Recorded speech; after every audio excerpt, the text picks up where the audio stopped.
You're going to do that. Mm-hmm. Hi, this is Kim. This is Andy. And we're going to read to you from the Urantia book. But First. first, we have 365 Days of Walking the Red Road by Terry Jean. August 14th. Chief Plentycoo, a crow. When the hearts of the givers are filled with hate, their gifts are small. Ooh. Oof. Chief Plentycoo, crow. On this date in Native history, August 14th, Navajo servicemen who relayed messages that could not be deciphered by the Japanese during World War II were honored by President Reagan, who declared today National Navajo Code Talkers Day. August 14th is the Code Talkers Day. That Wow. that was 1982. Reagan honored them. Okay, well, okay, good on you, Reggie. Reagan, Ronnie. And we're going to look at the Tao. Tao Te Ching, translation by John C.H. Wu. Chapter 30 is today. He who knows how to guide a ruler in the path of Tao does not try to override the world with force of arms. It is in the nature of a military weapon to turn against its wielder. How about that? That's in the nature of that gun. Mm-hmm. If you live by the sword, you die by the sword. Mm-hmm. Wherever armies are stationed, thorny bushes grow. After a great war, bad years invariably follow. Mm-hmm. What you want is to protect efficiently your own state, but not to aim at self-aggrandizement. After you have attained your purpose, you must not parade your success. You must not boast of your ability. You must not feel proud. You must rather regret that you had not been able to prevent the war. Mm-hmm. You must never think of conquering others by force. For to be overdeveloped is to hasten decay. And this is against Tao. And what is against Tao will soon cease to be. Wow. Yeah. I always think of when I think about war, I think of the Gita, the Bhagavad Gita. Mm-hmm.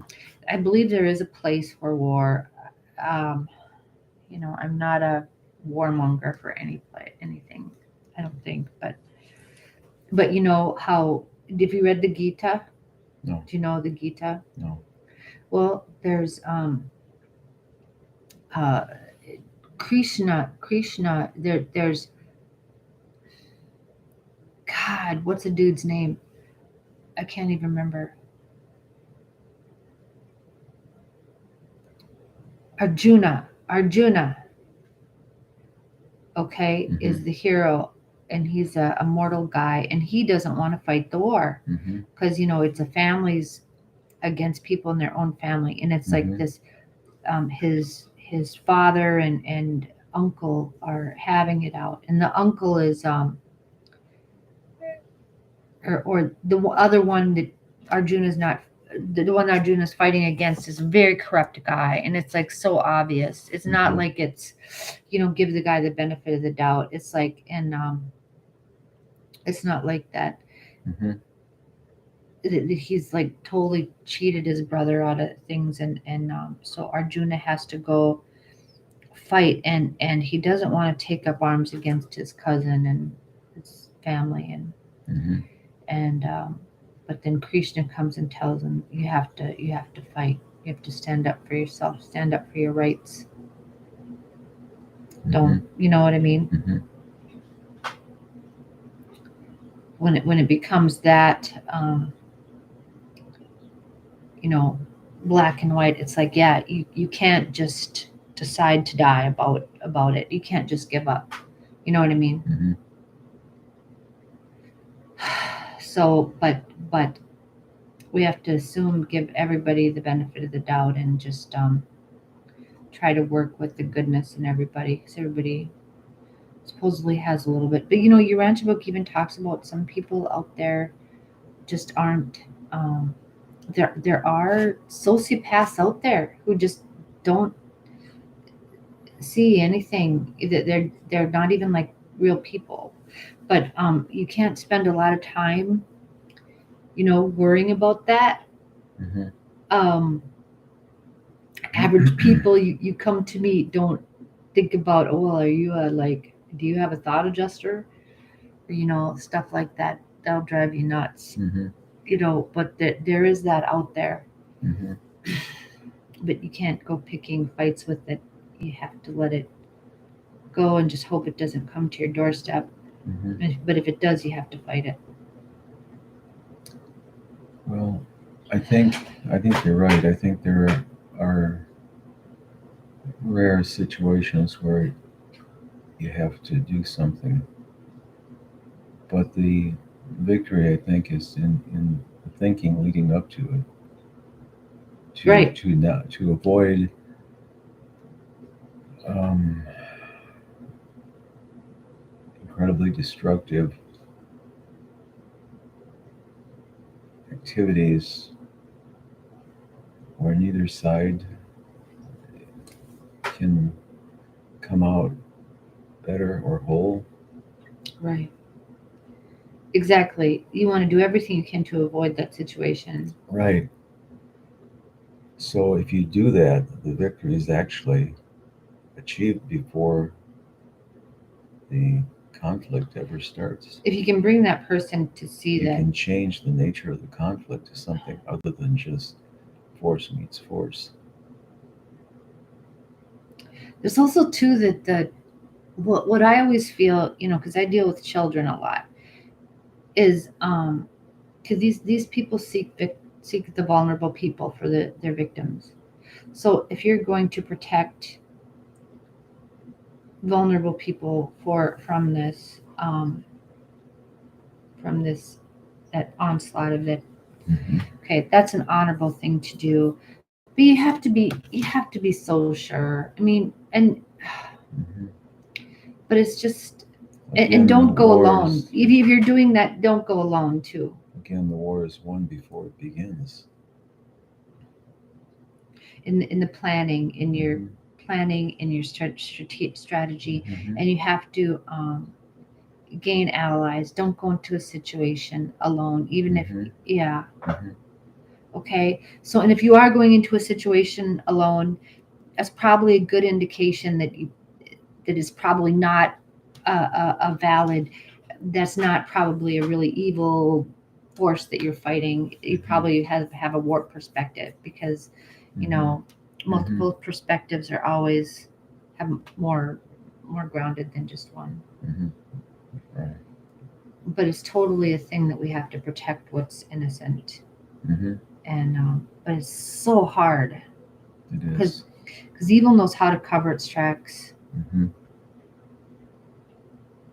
Hmm.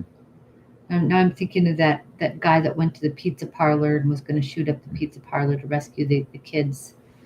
You know what I mean? That guy was Hmm. way off base. And the first thing that he did wrong at first was to go in alone and assume that, and that's a what a left brain fantasy too. Is like, I am the hero, I am the child of destiny, I'm the chosen one trope, Hmm. which is dumb. Yep. Stop. Okay, Hmm. yeah, you know, um, yeah. So I would say those are some guidelines for that. But it's scary. It's scary, that stuff is out there. You don't want to believe it's out there, but it is. Hmm. And it has followers too. They have minions and people who are, but they're like zombies that are doing the bidding of the whatever. Yeah, I don't know. That's gross. To think about this stuff is just yucky. Hmm.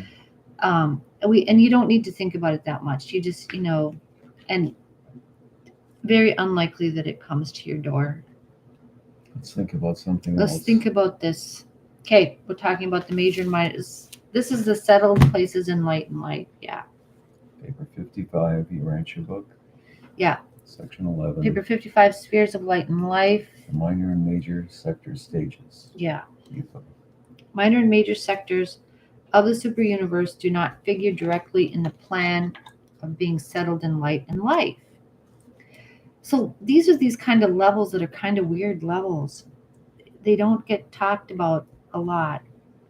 Such an evolutionary progression pertains primarily to the local universe as a unit and concerns only the components of a local universe. A superuniverse is settled in light and life when all of its component local universes are thus perfected. But not one of the 7 superuniverses has attained a level of progression even approaching this. So this is a new.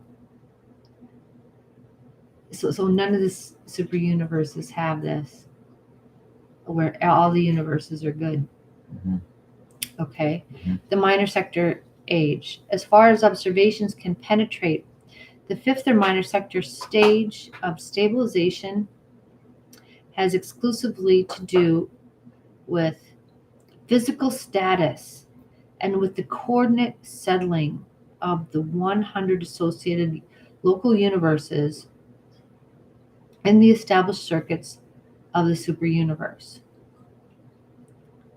Okay, apparently none but the power centers and their associates are concerned in these realignments of the material creation.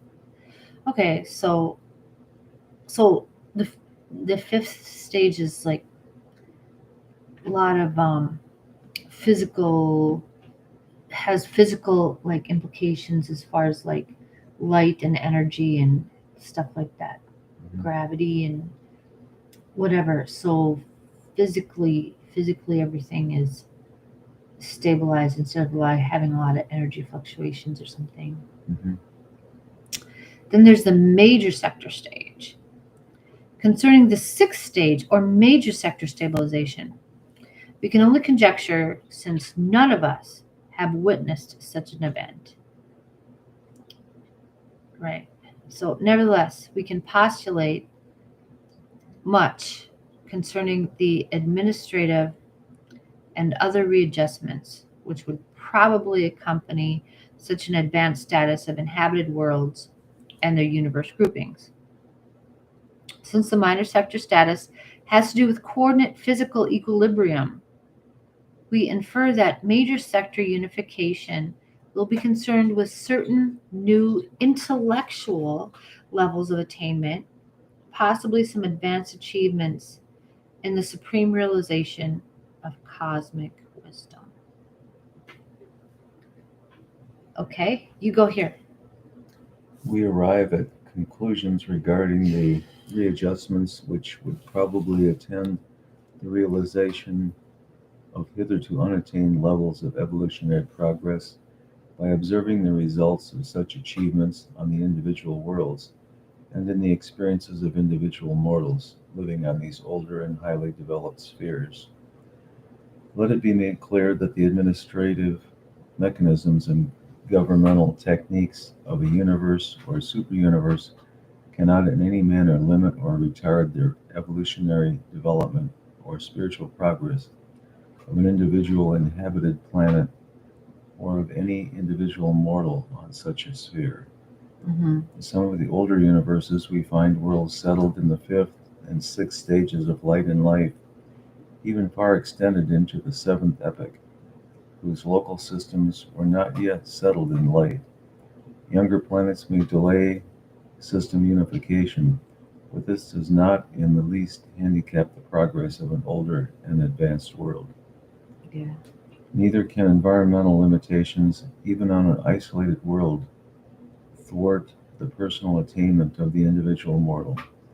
Jesus of Nazareth, as a man among men, personally achieved the status of light and life over 1900 years ago on Urantia. Right. So that's okay. That's an important statement. Neither can environmental limitations, even on an isolated world, thwart the personal attainment of the individual mortal. So it's still possible to have physical growth, or not physical, but spiritual growth and development, even in the most awful circumstances. Mhm. And Viktor Frankl Mhm. talked about this a lot in his Man's Search for Meaning, and how he saw in the well, he was in the concentration camps in the most dire circumstances, Mhm. and he but he chose to believe, this, and it's a choice, really, you know Mhm. um that he's finding meaning in these, and Mhm. that's a book I have, Mhm. in these little things, and Mhm. Right. he knew the universe was helping him. He knew they were helping him, Mm. and he made it through. It is by observing what takes place on long settled worlds that we arrive at fairly reliable conclusions as to what will happen when a whole superuniverse is settled in light, even if we cannot safely postulate the event of the stabilization of the seven superuniverses. Hmm. It's a lot to go on, to go Light down. and life. So it's this big journey progressing. Mhm. We have a long way to go. Mhm. Yep. Okay. Okay. Very interesting. And we'll leave it there Mhm. today. Thank Okay. you. Have a good day now. Bye now. Okay, there's a lot